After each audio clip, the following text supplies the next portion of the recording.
네. 민주당은 존재감이 좀 느껴지지 않는다. 이런 일부 언론 보도도 있습니다. 잘 안 저는- 보인다. 이런 저는 얘기도 하고 이제 있는데. 책 얘기하러 나왔다가 정치평론 예, 정치평론 여기까지 듣고 책 얘기 다시 돌아갈게요. 정치 얘기가 이어져가지고. 박 기자님한테 아주 그냥 제가 제대로 책 얘기 할 낚였습니다. 겁니다. 아니 좀만 지난 기다려주세요. 어제 보내주신 이 질문지에는 정치 얘기 하나도 없었거든. 낚였어. 낚였습니다. 많이들 들어오세요. 네. 오랜만에 정치 평론하니까 저도 재밌습니다. 재밌어요. 예, 진행자로서 할 수 있는 거에는 한계가 있어요. 자, 민주당. 민주당은 저는 어떤 생각이 드냐면 첫 번째는 주도권을 놓치고 있다. 이거는 절반은 맞고 절반은 틀려요. 아, 절반은 맞죠. 뉴스에 잘 안 되니까 현상으로선 맞아. 현상으로서는 뭐 보면 근데 뉴스가 잘 안 된다. 여기 보세요. 네. 이게 언론에서 이건 언론 탓을 또 할 수밖에 없는데 언론에서 기계적으로 중계를 하거나 또는 말도 안 되는 얘기를 그럴 듯하게 얘기를 해요. 그럴 듯하게. 그러니까 예를 들면 이런 겁니다. 엊그제 구리시장이 백경영 시장이. 예, 서울시장을 만났어요. 네. 그러면서 무슨 얘기를 하냐면 서울로 편입시켜 주라. 대신 특별자치시로 서울시에 편입시켜 주라. 그러면서 재정권하고 행정권을 온전히 유지한 가운데 네. 서울 시민이 되게 해달라 이렇게 얘기를 해요. 그 얘기는 뭐예요? 김포시장이 거짓말하고 있다는 얘기거든요. 왜냐?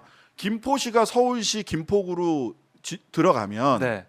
3천억 원 정도 세수에 구멍이 나고 도시계획권 등 그렇죠. 자치행정권이 극도로 축소된다라고 그럼요. 비판을 했어요. 그랬더니 김포시에서 가짜 뉴스 하지 말고 계속 그렇게 하면 우리도 법적 조치하겠다. 그런 얘기하면 이렇게 얘기를 했어요. 네. 이 부분을 오마이뉴스, 오마이 팩트체크가 다 해줬단 말이야. 네. 팩트체크 센터에서 다 했어요.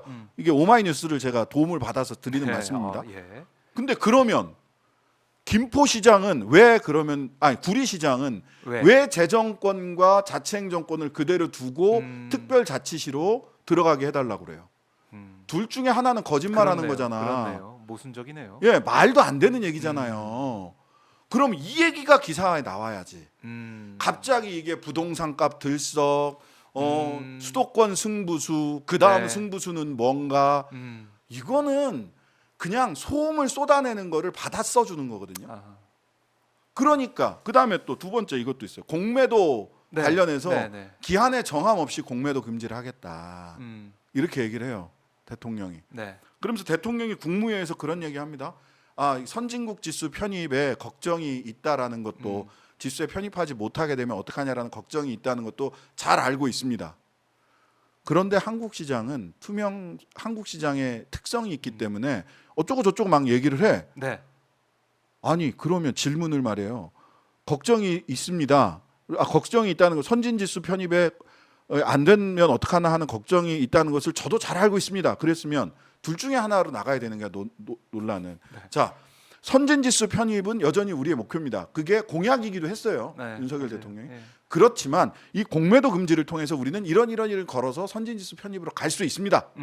이렇게 얘기를 하든지 선진지수 편입보다 더 중요한 것이 개미들의 고통입니다. 우리가 선진지수 편입이 안 되다 하더라도 이 시장에는 이런 문제점이 있으니까 이렇게 가야 됩니다라고 하든지 둘 중에 하나를 얘기를 해야 될 거 아니에요. 내가 공약 잘못했습니다. 그렇게 인정을 하든. 그렇지. 그게 아니야. 그냥 딴소리를 해요. 근데 그거를 대통령이 공매도 개미를 이렇게 보도하는 건 거짓말이지. 근데 그런 식으로 공매도 그다음엔 또 김포 어쩌고 저쩌고 이렇게 가잖아요. 네. 그러면서 주도권을 쥐고 있다라고 얘기를 하는 거는 말할 거리를 주면 던져만 주면 던져만 줘 우리가 다 써줄게. 마사지 해줄게. 그런 면에서는 사실은 안 밀리는 건데도 불구하고 밀리고 있어 보여요. 사실 국회에서 벌어지는 일만 보세요. 탄핵. 네. 이동관부터 시작해서 탄핵, 검사, 쌍특검, 네. 그다음에 노란봉투법도 다 통과시켰어. 그렇네요. 굉장히 역사적인 일들이에요. 노란봉투법은 진짜 의미가 20년 만에 크죠. 지금 통과됐어요. 네. 그러면은 이 부분에 대해서 얘기를 해야지. 그다음에 주 69시간 얘기하다가 뭐 52시간제 뭐 60시간까지 하고 뭐 일부 어쩌고 저쩌고 이것도 얼마나 비겁한 얘기냐. 실은 안 하겠다는 얘기예요. 총선 전에. 그렇죠. 노사정 대화를 이제 시작해서 그쪽으로 공 넘겼어. 다 공란이야. 연금 개혁도 공란, 그렇네. 노동 개혁도 공란. 아무것도 한 게 없네요. 아무것도 한 게 없어요. 예. 그러면 그 무능을 탓하고 그 무능에 대해서 분석하고 왜 이러나를 분석을 해야 되는 게 맞죠. 근데 그냥 이쪽에서 말하면 이쪽에서 이렇게 말했습니다. 이쪽에서 이렇게 말했습니다. 네. 경마식으로 중계 보도만 하는 거예요. 그러니까 이슈에서 밀리는 것처럼 보이죠. 아하.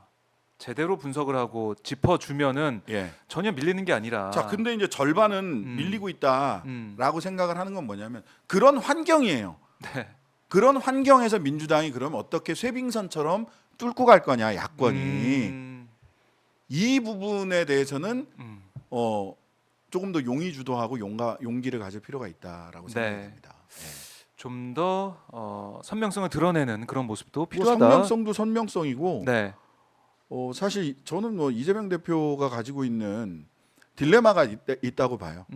딜레마. 하나는 예. 선명하게 윤석열 정권이 워낙 그러니까 선명하게 투쟁해야 되는 게 맞아요. 이거는 이제 제가 이제 사석에서는 드리는 말씀인데 사석의 사람들한테 드리는 말씀은 이재명 대표가 근데 이게 있어요. 문재인 대통령 다음에 윤석열, 이재명 두 사람이 네. 중도층에게까지 소구했던 이유가 뭘까? 음. 문재인 대통령이 인간적으로나 품위나 절차와 제도를 존중하는 태도 이런 것이 한편으로는 매우 존경스럽고 네. 원칙적인 태도지만 한쪽으로는 굉장히 답답해서 고구마 10개 먹은 듯한 답답함을 중도층이 느끼고 있었어요. 있었죠. 예. 네. 근데 화끈하거든. 사이다. 네. 윤석열, 이재명 둘 다 화끈해. 예. 방향이 달라서 그렇지 화끈해. 그렇죠. 여기에서 오는 좀 속 시원하게 쫙 음, 뚫고 가는. 근데 지나치잖아요. 막무가내잖아. 그렇죠. 지금. 그러면 이재명 대표 선명 야당 제1야당으로서는 선명하게 투쟁해야 되는 과제가 있는 거고 이재명 대표 개인으로서는 대통령의 캐릭터를 어떻게 형성할 거냐. 네. 대통령 후보로서의 캐릭터를 아하. 점잖고 이런 쪽으로 캐릭터를 형성해야 될 필요성 또한 존재해요. 그렇겠네. 윤석열의 딘 사람들은 예. 윤석열 스타일 안 돼. 이렇게 할 수 있으니까. 그게 이제 열성 지지자들은 이미 있어. 35%씩 다 네, 있고 네. 중도에서 느끼는 대통령 프레지던셜이라고 하는 네. 프레지던셜이라고 하는 대통령 것 다음. 때문에 네. 대통령 다음에 대해서 이게 이제 왔다 갔다 한단 말이에요. 맞아요. 여기에서 선명한 제1야당으로서의 역할과 프레지던셜 이재명 개인의 프레지던셜 사이에 이걸 어떻게 헤쳐나갈 거냐가 굉장히 중요한 국면이다. 그래서 어떤 때는 더 속 시원히 해라. 예. 또 어떨 때는 제1야당 원내 최다수당답게 차분히 해라라는 모순된 지적이 계속 나오는데 그거는 다음 대선까지 계속 나올 지적입니다. 여기에서 길을 찾느냐가 굉장히 중요해요. 이재명 대표도 고민 많이 되겠네요. 뭐 저는 그렇게 분석합니다. 스스로 그렇게 분석하는지는 모르겠지만 네. 그래요. 정치 얘기가 재밌네요. 근데 책 얘기. 그런 얘기들이 다 책에 있습니다. 책에 다 있어요. 책에 있습니다. 보면서 저도 이제 책을 보면서 이 예. 생각을 하게 되고 특히 두 번은 경험하고 싶지 않은 이 나라 여기에 꽂힐 수밖에 없는 그러니까 제목이 참 눈에 싹 들어온다 이런 생각이 들고 네.